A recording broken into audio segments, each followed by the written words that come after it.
An outer Sunset house recently came on the market for $1.088 million and sold for $1.765 million. That's $677,000 over the asking.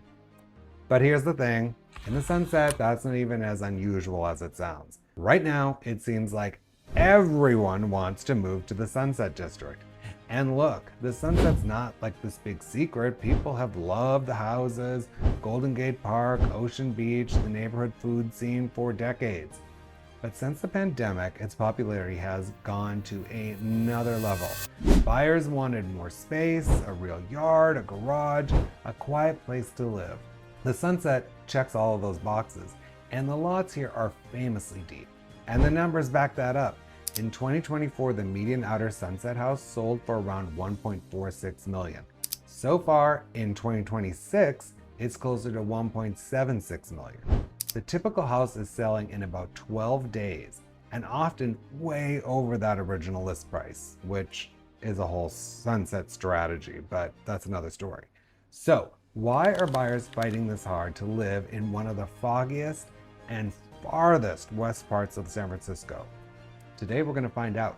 We're going to check out the homes, the food, the architecture, the history, and the outdoor lifestyle that have made this neighborhood so competitive. And later, I'm taking you inside our just under 1850 square foot home with 3 bedrooms, a full bath, and a lower level. We don't know what it'll sell for yet because it's not on the market, but I want you to tour it, keep your own number in mind, and tell me what you think it's worth. So by the end, you'll understand why buyers are fighting so hard to get into the Sunset and whether you'd actually want to live here as well.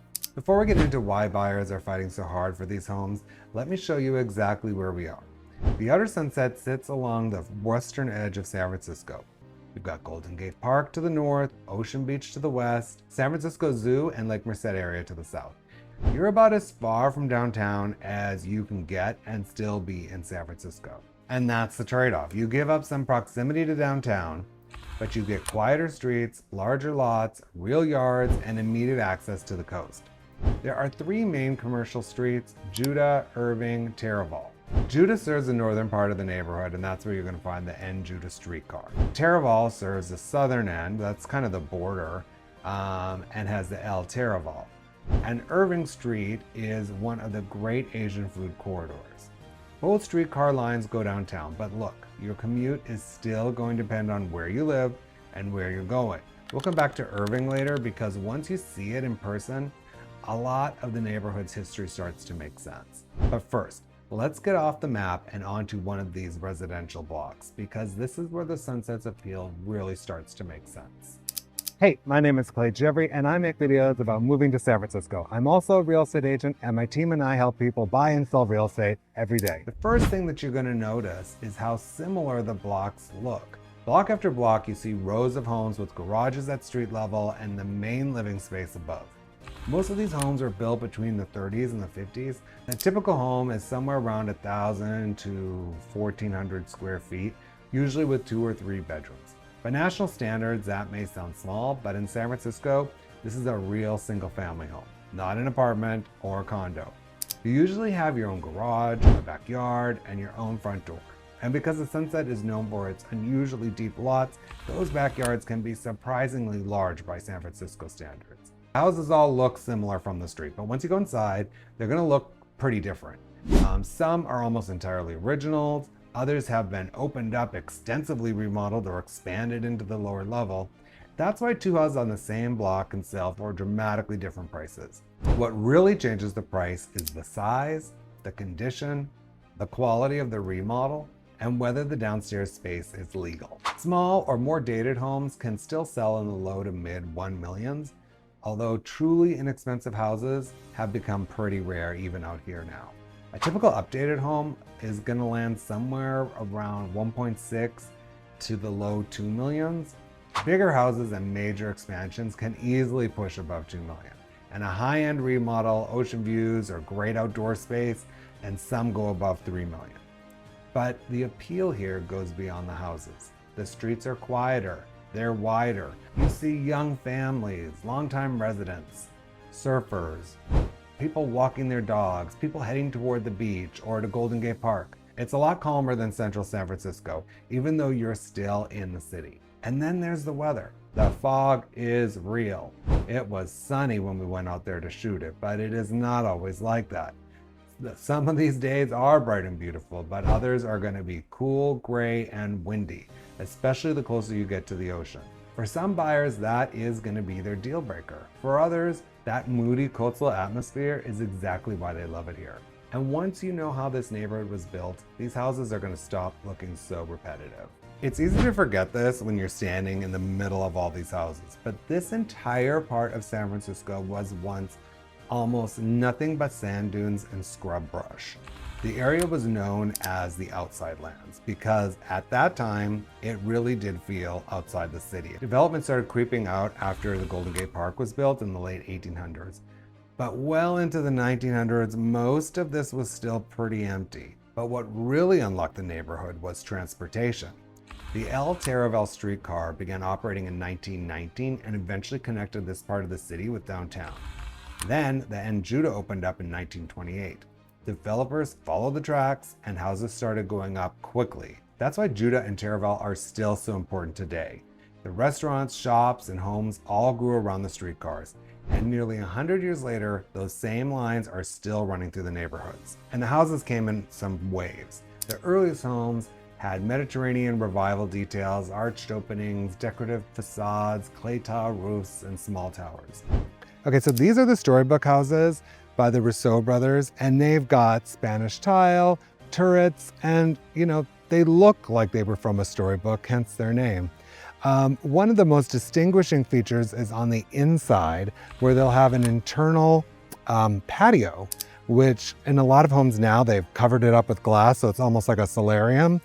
But that helps bring in a lot of natural light. It's pretty popular, and so if you're out looking at homes, you may be in one of the Rousseau homes if it has one of those internal patios, but not guaranteed because a lot of people started doing that because it was such a nice way to get light into the house. After that came Henry Gjevre, one of the most prolific builders in San Francisco history. Gjevre built thousands of homes quickly and affordably. His designs were generally simpler, more practical, and more standardized. That's the classic row house look most people picture when they think of the Sunset. Building kept moving west after the war, and by 1969, the last major dunes were gone. But the buildings are only part of the story. During the 1940s and 1950s, the Sunset was largely a white working-class neighborhood, many Irish and Italian families. When the law started changing in the 1960s, immigration reform, fair housing laws, this helped open up that neighborhood that Chinese American families had long been shut out of, and many moved west. By the 1970s, nearly half of the homes being sold in the Sunset were reportedly being purchased by Chinese American buyers. Over time, the Sunset became one of the city's biggest Asian American communities. So the Outer Sunset doesn't really have one downtown. Instead, you've got three main commercial streets, and each one has its own sort of identity and personality. So Gjevre is one of the arteries of the Sunset where we get the Muni that drives up and down. And would I call it a main street? No, but it's a little node where you've got coffee, you've got groceries, you can meet a friend here, have some dinner, go to Celia's. There are things to do here. Okay, so Taraval runs on the south side of the Sunset. And again, the Muni services this area, same as it always did since the beginning. There are clusters of commercial areas along Taraval, but it's much more residential. So this is Irving Street, technically the inner Sunset. This is where we have the best Asian restaurants, grocery stores. I mean, this is what cities wish they could create in their city. And this just happened here organically from the people that moved here, lived here, and set up business here. The Outer Sunset has become dramatically more popular, and it has largely held on to its own identity. And just outside the neighborhood, you've got Stonestown Galleria. Stonestown has changed a lot in recent years. It's not a traditional shopping mall anymore. It's got Whole Foods, Trader Joe's, Target, a big movie theater, restaurants, fitness, all of it a relatively short drive from most of the Outer Sunset. But shopping and restaurants are only part of the appeal. The biggest reason buyers are willing to live this far west maybe what surrounds this neighborhood. So the Sunset has great outdoor space. We've got the Golden Gate Park along the north, and then all on the west, we have the ocean. And now we've got a great park here called Sunset Dunes. They closed down what was called the Great Highway here. Last year, we had a very controversial measure on the ballot, and San Franciscans voted to close the highway down and make it free of cars. And it is just available for the public to walk and enjoy. Then, along the northern edge of the neighborhood, you have Golden Gate Park. You can walk or bike directly into one of the greatest urban parks in the country from much of the outer Sunset. You've got trails, museums, gardens, sports fields, playgrounds, and miles of open space. And on the southern side, you have Lake Merced. A surprising number of San Franciscans barely know it exists. It's a large lake with a popular walking and running loop around it. Harding Park Golf Course sits alongside the lake. It's a public 18-hole course that has hosted major professional golf events. If you surf, run, bike, golf, have a dog, or just like being outside, this neighborhood is hard to beat. And this is a big part of why the Sunset has become so much more popular. You're giving up some sun and a shorter commute downtown, but you're getting a much quieter, more outdoor-focused way of living. Now, let's see what all this actually costs. Remember the house from the beginning? We don't know what it'll ultimately sell for. Keep your number in mind because now we're gonna go inside. Okay, so here we are at our new listing here in the outer Sunset on 39th Avenue. We've got this beautiful white and black one here. It's 3 bedrooms, 1 bath, and a little toilet room and a rec room downstairs. So you'll see the whole row of homes here. This was built in what was called Dolger City, so there's thousands of homes that were built around the same time. In fact, they were building, I think, 2 homes a day. So let's go into our home here. So what you'll see, I don't know if the Sunset District invented this, but they definitely perfected it. Living space above the garage. We've done a lot to update the house with some paint and some new landscaping here. This is pretty typical. This is, an entry courtyard, typical of one of the designs of the homes out here. And then you enter through just about the center of the house, maybe the front third.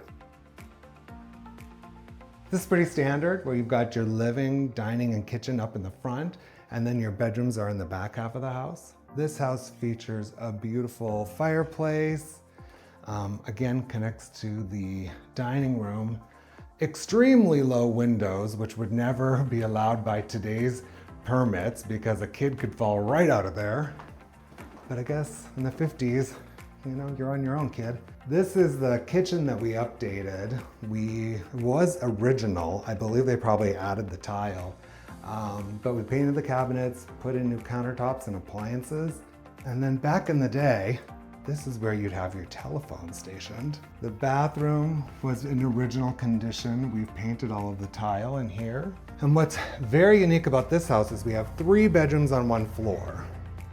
So I don't know, I'm guessing the percentage is maybe 20% of these homes have 3 bedrooms on the top floor. There's a floor plan that sometimes calls it a 3-bedroom, where they actually did an addition onto this back area, so the 3rd bedroom actually connects them as a sunroom.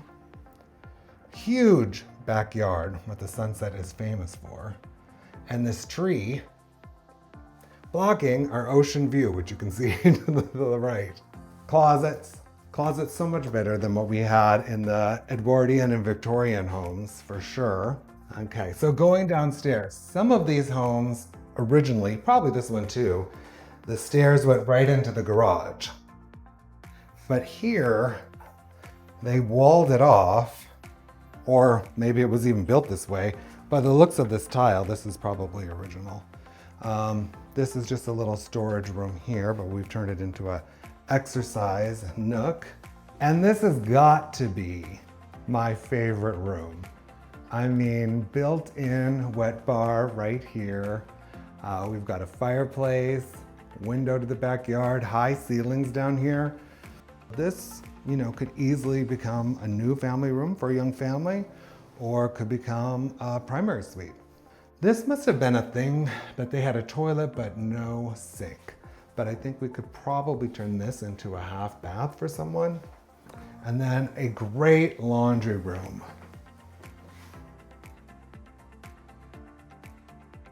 The sunset is not always this sunny, but today we're gonna enjoy it. We have a huge backyard here with this cactus, which must be original because it is huge. I've never seen one this big. So yeah, I'm dying to know what you guys think this house is gonna go for. It's 1850 square feet. We've got 3 bedrooms on 1 floor, 1 full bath. We've got that toilet next to a sink-ish, so could become a bath easily. So what do you guys think this house is gonna go for? I would love to hear it in the comments. If you'd like to know more about the Sunset or any other neighborhoods in San Francisco, please drop us a line. We're happy to help you out. If you want to see more tours of San Francisco neighborhoods, go to this playlist right here. That's for you. If you want to know more about buying in San Francisco or the San Francisco real estate market, go here. We're so happy that you came to join us on this tour of the Outer Sunset this week, and I will see you at the next video.